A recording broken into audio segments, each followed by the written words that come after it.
So guys, आज है फिजियामा solar का लास्ट डेट। हम फिजियामा सोलर के बारे में काफ़ी कंफ्यूज हैं। चीज़ें तो ठीक है, बिजनेस तो बढ़िया है, ऐसी कंडीशन में क्या इस आईपीओ में जाना चाहिए या नहीं, सेफ्टी मिल सकती है या नहीं, सेफ पॉइंट क्या हो सकता है, आपको इस वीडियो में बताऊंगा। इस वीडियो में करेंगे इसका फाइनल रिव्यू, यानी कि फाइनल डिसीजन, जानेंगे आईपीओ में जाने लायक है या नहीं है, डिटेल्स क्या निकल के आ रही हैं, ग्रे मार्केट में डिमांड क्यों नहीं है, सब कुछ इसी वीडियो में आपको पता चलेगा। इसके साथ ही गाइस, इसका एक कंपैरिजन भी मैं करने वाला हूं शॉर्ट में इस वीडियो में कैपलरी के साथ। कैपलरी और फिजियामा में कोई एक ही आईपीओ में लगाया जा सकता है, बिकॉज अगर जो आपने फिजियामा में लगा दिया तो कैपलरी को इग्नोर करना पड़ेगा, और फिजियामा को इग्नोर कर दिया तो कैपलरी में लगाने का ऑप्शन रहेगा, क्योंकि जस्ट अगले दिन ये क्लोज हो रहा है। ठीक है, तो दोनों में शॉर्ट कंपैरिजन भी कर दूंगा, लेटेस्ट ग्रे मार्केट में डिटेल सब कुछ बताऊंगा। वीडियो में अंत तक बने रहना ताकि सारी जानकारी सही तरीके से समझ आ सके। तो मैं आपका दोस्त अंकुर सिंह इस नई वीडियो में आप सभी का स्वागत करता हूं। इन आईपीओस की डिटेल्स को स्टार्ट करूं उसके पहले आप सभी को बता दूं कि मैं एक सिविल स्टेट एडवाइजर नहीं हूं। जो भी इंफॉर्मेशन यहाँ शेयर की जाएगी वो एजुकेशनल पर्पस के लिए होती है। कोई भी डिसीजन लेने से पहले आप अपने फाइनेंशियल एडवाइस सलाह लेके अपना रिस्क एनालाइज करने के बाद ही डिसीजन ले। कोई भी रिकमेंडेशन हमारी तरफ से नहीं होती है, मेरे पर्सनल व्यू इस वीडियो में शेयर करता हूं, वो भी इंफॉर्मेशन और एजुकेशनल पर्पस के लिए। वापस आते हैं और अपनी डिटेल्स को स्टार्ट करते हैं सबसे पहले शॉर्ट कंपैरिजन से। तो इस साइड फिजियामा सोलर है, ध्यान देना इस बात का, इस साइड कैपलरी है। ठीक है, अब स्टार्ट करते हैं डिटेल्स। तो जो फिजियामा में आपने लगा दिया तो कैपलरी में नहीं लगा सकते हो, फिजियामा इग्नोर कर दिया तो कैपलरी में लगा सकते हो। और उसके बाद एक आईपीओ 19 को ओपन हो रहा है जिसका नाम है एक्सेलसॉफ्ट टेक्नोलॉजी। तो उसमें लगाना चाहो तो इनका पैसा उस आईपीओ में यूज हो सकता है। ठीक है, एक बार यहाँ पे थंबनेल लगा दिया है, डिस्क्रिप्शन में लिंक है, देख लेना। बहुत ही शानदार तरीके से जीएमपी में डिमांड भी निकल रही है और बिजनेस भी ठीक है। उसके बाद यहाँ पे इस बात कर लें इनके प्राइस बैंड की, तो एक की फेस वैल्यू पे इसका जो प्राइस बैंड है वो 228 का रखा गया है, और ये 2 की फेस वैल्यू पे 577 का प्राइस बैंड रखा गया है। बता दूं, दोनों का प्राइसिंग महंगा है, सस्ता बिल्कुल नहीं रखा गया है। बट एक दूसरे कंपैरिजन में कैपलरी टेक्नोलॉजी का प्राइस बैंड ज्यादा हायर साइड है। हालांकि फिजियामा का अपनी इंडस्ट्री में, अपने बिजनेस में सस्ता नहीं रखा गया है, लेकिन इसके कंपैरिजन में कैपलरी के सस्ता है। साइज की बात करें तो 828 करोड़ का साइज है फिजियामा का, और इसका 877 करोड़ का, तो सिमिलर साइज है, बहुत ज्यादा बड़ा छोटा वाला चक्कर यहां पे नहीं है। तो बट जो रिटेलर का पोर्शन है 35% का है फिजियामा पावर सिस्टम में, और कैपलरी टेक्नोलॉजी में सिर्फ 10% का है। तो इजी अलॉटमेंट जो होगा वो फिजियामा पावर सिस्टम में होगा, मतलब यहाँ पे अलॉटमेंट के चांसेस ज्यादा रहने वाले हैं। ठीक है, बट साइज सिमिलर सा है, तो फ्री फ्लोट जो है वो कॉमन ही रहेगा, मतलब दोनों में सिमिलर सा ही रहेगा। बिजनेस की बात करूं तो अपने आप में फिजियामा पावर का जो बिजनेस है, सोलर इंडस्ट्री का, डिस्ट्रीब्यूशन का, बनाने का, वो भी बहुत बढ़िया है, कोई दिक्कत समस्या नहीं है। और भाई सनशाइन इंडस्ट्री है, आगे शाइन आने ही वाला है, कोई दिक्कत नहीं है। और फिजियामा मतलब यूटीएल पावर को भी आप जानते होंगे, मैंने बताया आप लोग कि मेरे घर में खुद सोलर लगा हुआ है, इसका हाइब्रिड मॉडल, इसका सारा कुछ बैटरी, सोलर स्ट्रक्चर और यूपीएस जो भी सिस्टम आता है सारा का सारा इसी का लगा हुआ है। इवन मेरे जानने में ही करीब 55 किलोवाट का भी एक लोग ने लगवाया है, और भी बहुत सारे लोगों ने मेरे जानने में लगवाया है। तो अच्छा खासा ये बिक भी रहा है, डिमांड भी फिजियामा की है, और अग्रेसिव इसका प्रमोशन भी चल रहा है। कैपलरीज की बात करूं तो कैपलरीज एक सास कंपनी है, यानी अपने सॉफ्टवेयर को रेंट पे देके उससे बिजनेस लेती है। बिजनेस ग्लोबली इसका भी अच्छा है, दुनिया की टॉप 500 बड़ी कंपनीज में से 19 कंपनी को अपना सर्विस प्रोवाइड करवाती है। इंडिया में ये टाटा, डोमिनोज, जॉकी, प्यूमा जैसी बड़ी कंपनियों को अपना सर्विस प्रोवाइड करवाती है, तो बिजनेस इसका भी ठीक है। फाइनेंशियल डेटा की बात करें तो फाइनेंशियली जितनी स्टेबल आपको फिजियामा देखने को मिलेगी उतनी स्टेबल कैपलरीज नहीं है, तो यहाँ पे फिजियामा ही बेहतर है।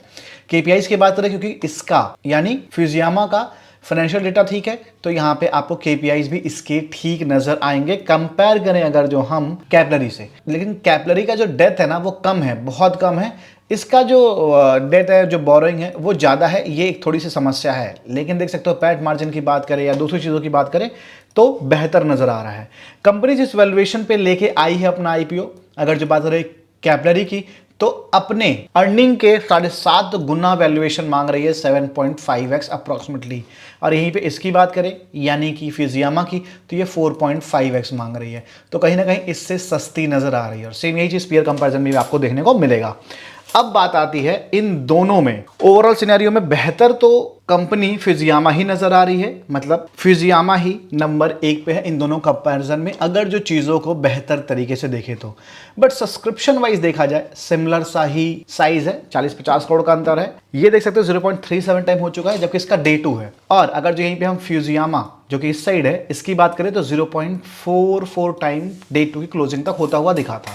और अभी डे 3 पे जब मैं वीडियो रिकॉर्ड कर रहा हूँ 12:28 हो रहा है, मतलब मान लो 12:30 बजे का डेटा मैं यहाँ यूज़ करूँगा, कुछ खासा सब्सक्रिप्शन नहीं हुआ है। तो यहाँ पे देख सकते हो आप 0.71 टाइम हो चुका है फिजियामा में इस साइड, और कैपिलरीज में 0.39 टाइम हो चुका है। अगर जो 0.71 टाइम के हिसाब से देखा जाए तो टोटल इस आईपीओ में जो फंड आया है फिजियामा में करीब 412.76 करोड़ रुपीस आया है, यानी कि लगभग 413 करोड़ रुपए मान लो इसके हिसाब से, जो कि 12:30 बजे तक का डेटा है। इसके बाद का जो सब्सक्रिप्शन देता होगा वो विथ फंड मैं आपको टेलीग्राम चैनल पे दे दूंगा। टेलीग्राम चैनल का लिंक आपको डिस्क्रिप्शन और कमेंट सेक्शन में सबसे ऊपर मिल जाएगा, ठीक है, आप ज्वाइन कर लेना। तो अभी इसके हिसाब से कुछ भी पैसा नहीं आया। ग्रे मार्केट में डिमांड निकलने लगी वो एक अलग बात है, लास्ट मोमेंट पे क्या निकलने लगी, क्यों निकलने लगी वो एक अलग बात है, अभी बताऊंगा। बट अभी कुछ भी पैसा नहीं आया। वैल्यूएशंस ठीक नजर आ रही है कंपेयर टू दिस आईपीओ यानी कैपिलरीज, लेकिन फिलहाल सब्सक्रिप्शन डेटा बेकार है। ऐसी कंडीशन में इस आईपीओ में अगर जो सब्सक्रिप्शन डेटा 40x प्लस होता है तो ठीक है। 40x प्लस होने का मतलब यह है करीब 23,000-24,000 करोड़ रुपए के ऊपर चला जाएगा, ठीक है। तो 40 गुना प्लस होता है तो सेफ माना जाएगा, नहीं तो फिर रिस्क कैटेगरी में रखा जा सकता है। जो वैल्यूएशंस है अचानक से जैसे मान लो गेन मिल जाता है किसी आईपीओ में, मुझे लगता है ये भी उस कैटेगरी में जा सकता है, जैसे कि हमें पाइन लैब में देखने को मिला था इसी तरीके से। बट भाई रिस्क है, तो अगर जो रिस्क कोई ले रहा है तो सेफ्टी पॉइंट का वेट करना चाहिए, अगर जो नहीं ले रहा है तो फिर भाई इग्नोर कर देना चाहिए मेरे हिसाब से। बाकी आपकी अपनी इच्छा, आप क्या करने वाले हो कमेंट सेक्शन में मेरे को बताना, मेरे तरफ से कोई रिकमेंडेशन नहीं है, इस बात का ध्यान रखना है। अब ग्रे मार्केट प्रीमियम की बात करें तो गाइस इसका जीएमपी निकलना स्टार्ट हो चुका है, और जो हुआ है वो ना के बराबर ही है। अभी जो जीएमपी है वो 2 से 3 रुपए के आसपास निकलती दिख रही है, जिसके हिसाब से 1.3% अगेन होता है। अब लास्ट में आपको बता दूं कि कैपिलरी आईपीओ में लगाएं या इसमें लगाएं, तो आपको इंडिविजुअली इसका मैंने बता दिया कि भाई रिस्की रहेगा, ठीक है। कैपिलरी की बात करें तो जो कैपिलरी में सब्सक्रिप्शन होता है, हालांकि कैपिलरी में भी अभी कुछ खासा पैसा नहीं आया है, 0.39 टाइम ही सब्सक्राइब हुआ है, करीब मान लो 200 करोड़ के आसपास मेरे ख्याल से निकल के आएगा डेटा।